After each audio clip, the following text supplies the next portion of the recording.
Menjadi sufi itu tidak harus menyiksa diri kok. Teman-teman, ada satu kesalahpahaman yang cukup sering terjadi yang muncul di antara orang yang membicarakan tasawuf. Mereka mengatakan kalau mau menjadi sufi itu harus hidup susah, harus lapar, harus menyiksa diri, meninggalkan dunia, harus tidur sesedikit mungkin, harus menjauh dari kenikmatan. Seolah-olah semakin menderita seseorang, semakin tinggi pula tingkat spiritualnya. Begitu mereka ngira.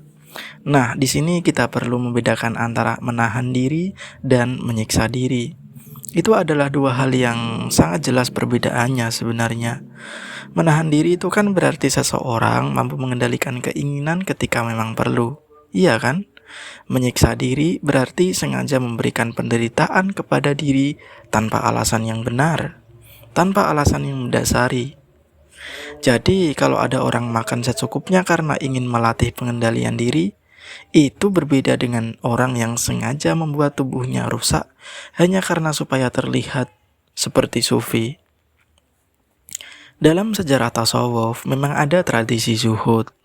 Zuhud itu kan artinya secara simpel menjauhi dunia. Dan zuhud berarti tidak menjadikan kenikmatan dunia sebagai tujuan utama hidup. Tetapi zuhud juga bukan berarti punya sesuatu itu diharamkan. Bukan seperti itu. Orang bisa memiliki uang tetapi tidak diperbudak uang. Bisa memiliki rumah tetapi tidak menjadikan rumah sebagai ukuran harga dirinya.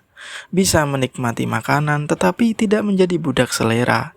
Bisa memiliki jabatan tetapi tidak menyembah jabatan. Masalahnya bukan selalu pada apa yang dimiliki, tetapi pada seberapa jauh sesuatu menguasai isi hati. Nah, itulah zuhud. Coba bayangkan ada dua orang. Yang pertama punya banyak uang, tetapi ketika uangnya hilang dia merasa hidupnya selesai. Ya, itu namanya tidak zuhud. Sedangkan yang kedua juga punya banyak uang, tetapi ketika uang itu hilang, dia sedih. Tentu saja sedih, tapi sedih yang sewajarnya. Namun masih mampu berdiri dan melanjutkan hidup. Secara lahiriah keduanya sama-sama kaya, tetapi hubungan mereka dengan kekayaan kan berbeda. Yang satunya terlalu terikat, yang satunya tidak terlalu terikat. Nah, yang tidak terlalu terikat inilah yang disebut sebagai orang yang benar-benar zuhud. Zuhud bukan sekedar berapa banyak yang kamu punya sih, tetapi tentang seberapa besar sesuatu menguasai dirimu, seberapa besar kamu terikat dengan sesuatu. Karena itu, kalau seseorang menganggap bahwa menjadi sufi berarti harus miskin, ya kita perlu menyanggahnya.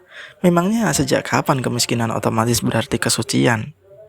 Sejak kapan kemiskinan otomatis itu termasuk kesucian? Kalau kemiskinan otomatis membuat seseorang dekat dengan Tuhan, ya berarti semua orang miskin otomatis lebih dekat kepada Tuhan daripada orang kaya dong. Di mana letak keadilannya kalau seperti itu? Tetapi kenyataannya tidak sesederhana itu. Orang miskin bisa sombong, orang kaya juga bisa kok rendah hati, orang sederhana juga bisa serakah, orang berkecukupan itu mereka juga bisa dermawan. Jadi jangan mengukur kedalaman spiritual hanya dari kondisi ekonomi seseorang. Begitu juga dengan lapar. Puasa dan pengendalian makan memang memiliki tempat dalam banyak tradisi spiritual, tetapi lapar itu bukan tujuan akhir. Kalau seseorang sengaja merusak tubuh lalu berkata, saya ini sedang latihan spiritual. Lah kalau latihan spiritual kenapa merusak tubuh?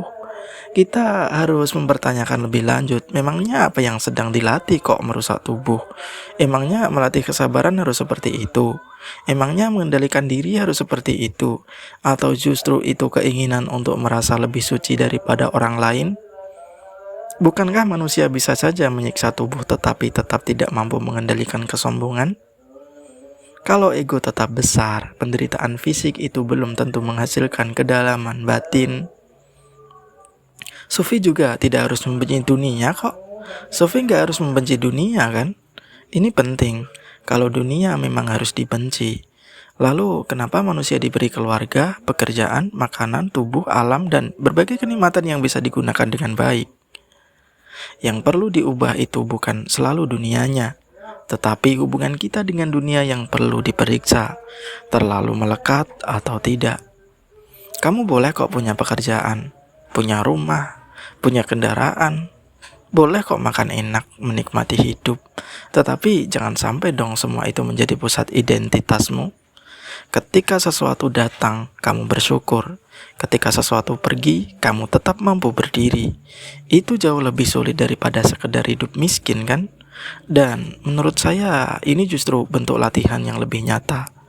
Coba punya uang tanpa menjadi sombong, punya ilmu tanpa merendahkan, punya kekuasaan tanpa menindas, punya popularitas tanpa harus haus validasi, mendapat pujian tanpa mabuk pujian, mendapat hinaan tanpa kehilangan kendali. Nah, itu baru yang disebut sebagai latihan. Karena kamu tidak perlu pergi ke gunung untuk menemukan ego. Ego itu sudah muncul hanya karena ada orang yang tidak menyukai pendapatmu. Coba ada orang yang gak suka pendapatmu, egomu pasti muncul. Jadi jangan sampai seseorang mengejar kehidupan yang terlihat sangat spiritual, tetapi lupa memperbaiki perilaku yang paling sederhana. Bisa bersikir berjam-jam tetapi kasar pada orang lain. Bisa berbicara tentang Tuhan tetapi suka menipu. Mengaku zuhud tetapi iri melihat keberhasilan orang lain. Bisa meninggalkan kemewahan tapi masih sangat haus dipuji. Kalau begitu, mana yang disebut sufi kalau kayak gitu? Masalahnya adalah diri itu belum benar-benar diolah, belum benar-benar dilatih. Tasawuf itu dalam banyak tradisinya memang berbicara tentang pembentukan batin supaya lebih bersih. Bukan cuma sekedar mengaku-ngaku. Tasawuf itu tentang mengendalikan nafsu, tentang keikhlasan, tentang cinta pada Tuhan, tentang mengurangi keterikatan yang membuat manusia diperbudak oleh dunia. Dan semua itu tidak harus diwujudkan dengan menyakiti diri sendiri. Justru kalau seseorang semakin dekat pada Tuhan, tetapi semakin kasar pada tubuhnya, semakin buruk pada manusia, dan semakin merasa dirinya tinggi, ya itu namanya bukan tasawuf. Menjadi sufi tidak harus berarti hidup sengsara kok. Tidak harus membenci harta, tidak harus menolak semua kenikmatan, tidak harus menyiksa tubuh. Yang lebih penting adalah jangan sampai sesuatu yang berada di tangan masuk terlalu ke dalam dada. Punya itu boleh, menikmati juga boleh. Menggunakan dengan penggunaan yang baik itu tentu saja boleh, tetapi jangan diperbudak. Karena itulah inti zuhud, bukan terletak pada kalimat saya tidak memiliki apa-apa. Bukan seperti itu zuhud, tetapi begini, apapun yang saya miliki tidak boleh memiliki saya. Seperti itulah zuhud. Dan itu jauh lebih dalam daripada sekedar hidup miskin. Karena pada akhirnya ukuran spiritualitas bukan seberapa keras seseorang mampu menyiksa dirinya sendiri, tetapi seberapa jauh dia mampu mengolah batinnya untuk menjadi lebih jernih.